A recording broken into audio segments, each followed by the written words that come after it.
അപ്പം ദൃശ്യം 3യുടെ ട്രെയിലർ കണ്ടിരിക്കുകയാണ്. വലുതായിട്ട് നമുക്കൊന്നും മനസ്സിലാകുന്നില്ല. പക്ഷേ 2 പുതിയ കഥാപാത്രങ്ങൾ അതിൽ വരുന്ന കാണുന്നുണ്ട്. അത് കഴിഞ്ഞ തവണ തന്നെ പോലെ തന്നെ ഷാഡോ പോലീസ് വരുന്ന നമ്മൾ കണ്ടതാണ് ദൃശ്യം 2-ൽ. അതുപോലെ തന്നെ പോലീസിനെ സഹായിക്കാൻ ഡിപ്പാർട്ട്മെൻറ്റിൽ നിന്നും ഒരാളാവാൻ സാധ്യത കുറവാണ്. പുറമെ പോലീസിനെ ഒരുപാട് കബളിപ്പിച്ചത് കൊണ്ട് തന്നെ പുറമേ നിന്ന് ഡിറ്റക്റ്റീവോ അല്ലെങ്കിൽ മറ്റേതെങ്കിലും ഒരു തരത്തിലുള്ള ക്രൈം ഇൻവെസ്റ്റിഗേറ്റ് ചെയ്യുന്ന ആൾക്കാരോ അല്ലെങ്കിൽ വലിയ പ്രമുഖരായിട്ടുള്ള അല്ലെങ്കിൽ നല്ല രീതിയിൽ ഇതിൽ പേര് കേട്ട കുറച്ച് 2 പേരെ കൊണ്ടുവരാനാണ് സാധ്യത കൂടുതലും.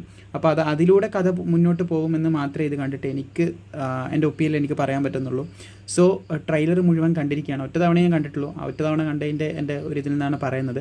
പിന്നെ അതിൻ്റെ ട്രെയിലറിൽ തന്നെ ദൃശ്യം 3 എന്ന് എഴുതി കാണിക്കുമ്പോൾ മുൻപ് കഴിഞ്ഞ കാര്യങ്ങൾ അതിൻ്റെ അടിയിൽ തന്നെ എഴുതുന്നുണ്ട്. മുൻപ് കഴിഞ്ഞ കാര്യങ്ങൾ ഒരിക്കലും വാഷൗട്ടാവില്ല, മാഞ്ഞു പോവില്ല, അത് ഫോളോ ചെയ്യുന്നൊക്കെയുള്ള രീതിയിൽ കാണിക്കുന്നതായിട്ട് നമുക്ക് കാണാൻ പറ്റും. അപ്പോൾ മുൻപ് കഴിഞ്ഞ 2 കഥകളിലും നടന്ന എല്ലാ കാര്യങ്ങളും ഇതിൽ വരും എന്നുള്ളത് നമുക്കതിൽ നിന്ന് ഗസ് ചെയ്തെടുക്കാനായിട്ട് പറ്റുന്നുണ്ട്. പക്ഷേ ഇതൊക്കെ ഒരു അസംഷൻസ് മാത്രമാണ്. നമുക്ക് ഉറപ്പായിട്ടൊന്നും പറയാൻ പറ്റില്ല. കാരണം ട്രെയിലർ നമുക്ക് വലിയ പിടിയൊന്നും തരുന്നില്ല.